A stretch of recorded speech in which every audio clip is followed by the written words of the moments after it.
नमस्कार दोस्तों, कैसे हैं आप लोग। उम्मीद करते हैं अच्छे होंगे। अपना और अपनी फैमिली का ध्यान रखिए।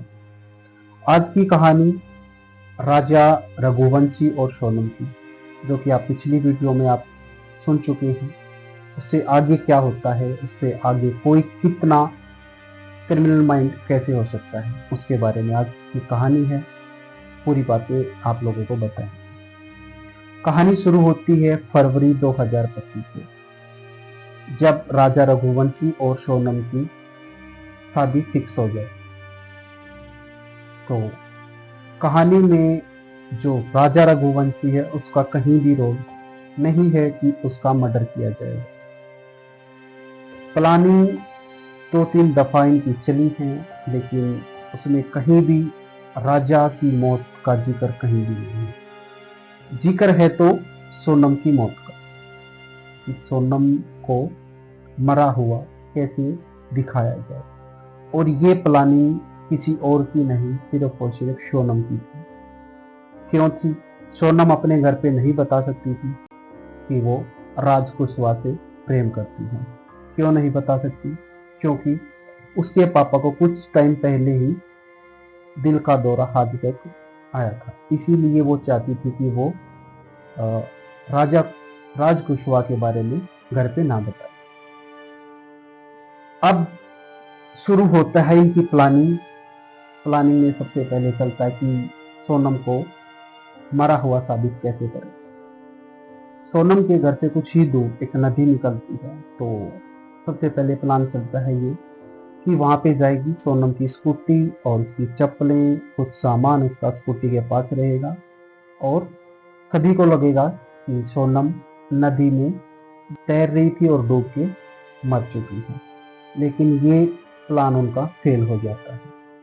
क्यों फेल होता है? क्योंकि उस टाइम पे नदी का जो फ्लो था, पानी भी कम था और काफ़ी सारे वहाँ पे लोग भी थे। तो ये प्लान उनका फेल हो जाता है। सेकंड प्लान जो चलता है उनका, सोनम किसी लड़की को अपनी स्कूटी के पास मरी हुई डेड बॉडी, उसमें आग लगाई जाए ताकि उसका कोई भी नामो निशान ना मिले। सामान सोनम का रहेगा, जूते, चप्पल, उसके कपड़े, कोई भी अपनी आइडेंटिटी वहाँ पे वो छोड़ देगी, और ताकि साफ क्लियर पता चले ये सोनम की डेड बॉडी है। कुछ टाइम तक सर्च की बॉडी, लेकिन इतने ज़्यादा प्रोफेशनल क्रिमिनल नहीं थे कि वो उनकी कोई भी बातों में कोई भी लड़की आए उनकी कॉल करने से या भी उनके बहकाव में आए और उनके साथ में चले। ये भी जो प्लान था उनका वो फेल हो गया। अब आती है 1 मई 2025, शादी के दिन नजदीक। राज कुशवाहा और सोनम एक दूसरे से मिलते हैं। 2 प्लान उनके फेल हो गए। तो अब क्या करें, किया जाए? तो दोनों मिलकर एक प्लान बनाते हैं कि अगर सोनम की जगह, जिसके साथ सोनम की शादी हो रही है, राजा रघुवंशी, उसको मार दिया जाए तो कैसा रहे। दोनों इस बात पे एग्री करते हैं। प्लान यहाँ से उनका शुरू हो जाता है, राजा रघुवंशी को मारने का।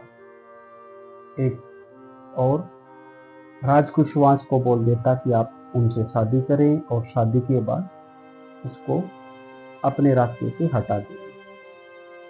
आती है 11 मई। 11 मई को राजा रघुवंशी और सोनम की शादी हो जाती है। वो 2 ही दिन रुकी थी अपनी ससुराल में, उसके बाद वो मायके आ गई थी। तो मायके आने के बाद वो डायरेक्ट फोन करती है राजा रघुवंशी को कि हम हनीमून का प्लान बनाते हैं, और मैंने टिकट भी करती है। तो ये राजा रघुवंशी के लिए सरप्राइज था। 18 तारीख को टिकट कर देती है। तो 17 तारीख को राज कुशवाहा अपने 3 दोस्तों को कुछ पैसे और एक मोबाइल फोन देके शिलोंग मेघालय भेज देता है। और इसी बीच 18 तारीख को सोनम और राजा रघुवंशी निकल लेते कामाख्या देवी मंदिर के दर्शन करने। ये भी सोनम का ही प्लान था कि जो ससुराल वाले हैं उनको लगे कि हमारी जो बहू है वो काफी संस्कारी है। 18-19 तारीख को वहां रहते हैं और फिर निकल लेते हैं। नेक्स्ट जो आगे का प्लान है, आगे निकल लेते हैं वो शिलोंग के लिए, जहाँ पे राज कुशवाहा ने अपने 3 दोस्तों को भेज रखा था। सोनम ने शिलोंग में ही पहले ही होटल बुक कर रखे थे, वो वहां पे पहुंचती है। प्लान था कि राजा रघुवंशी को वहीं पे पहले दिन ही उसको मारने का, लेकिन 2 दिन उनको लगे, लेकिन वो अपने प्लान में कामयाब नहीं होता। तो 23 तारीख को वो घाटी में लेके जाती है, जहाँ पे 3000 सीढ़ियाँ नीचे उतरते हैं और वहाँ पे राजा रघुवंशी का कत्ल कर देते हैं बेरहमी से। कत्ल करने के बाद सोनम का जो 3 दोस्त राजा कुशवाहा के, उनको लेके गुवाहाटी पहुंचती है। गुवाहाटी से वो जो एक बुर्का राज कुशवाहा ने इसको दे रखा था, बुर्का पहन के गुवाहाटी से वो पहुंचती है सिलीगुड़ी। सिलीगुड़ी बस से पहुंचती है। सिलीगुड़ी से वो पटना बिहार में, बिहार से वो आरा पहुंचती है और आरा से वो लखनऊ ट्रेन से जाती है। ट्रेन से वो फिर इंदौर पहुंचती है। लखनऊ से इंदौर ट्रेन से पहुंचती है। 25 मई को इंदौर में पहुंच जाती है और इंदौर में अपनी ससुराल और अपने मायका जो है उसके कुछ ही दूरी पे, 15 से 20 किलोमीटर दूरी पे एक फ्लैट में वो रहती है। 25 मई से और 8 जून तक सोनम इंदौर में ही थी। ये बात किसी को नहीं पता, यहाँ तक कि जिस फ्लैट में थी उसका पता उसके प्रेमी राज कुशवाहा को भी नहीं था कि वो किस फ्लैट में है।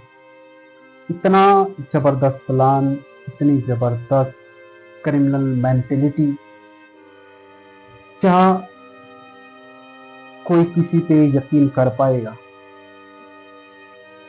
एक दूसरी बात और है इसी के बीच, जो फ्लैट में वो रह रही थी सोनम, उस फ्लैट का राज कुशवाहा को भी नहीं पता था। सबसे बड़ी बात, वो फ्लैट सोनम ने खरीद रखा था, वो उसकी ओनर थी, ना कि वो रेंट पे था। इस चीज का राज कुशवाहा को भी नहीं पता था, क्योंकि ये सोनम ने पहले ही प्लान में ऐड कर लिया था कि मुझे कहाँ पे रहना है, कैसे रहना है। अगर रेंट पे रहेगी तो वो फंस जाएगी, लेकिन उसने पहले ही उस फ्लैट को खरीद लिया था। तो क्या सवाल उठते हैं, क्या सोनम राज कुशवाहा को भी धोखा देने वाली थी? क्योंकि अपने प्रेमी को भी उसने इसके बारे में नहीं बताया था। तो आगे जो भी कहानी बनती है आप लोगों को साझा किया जाएगा।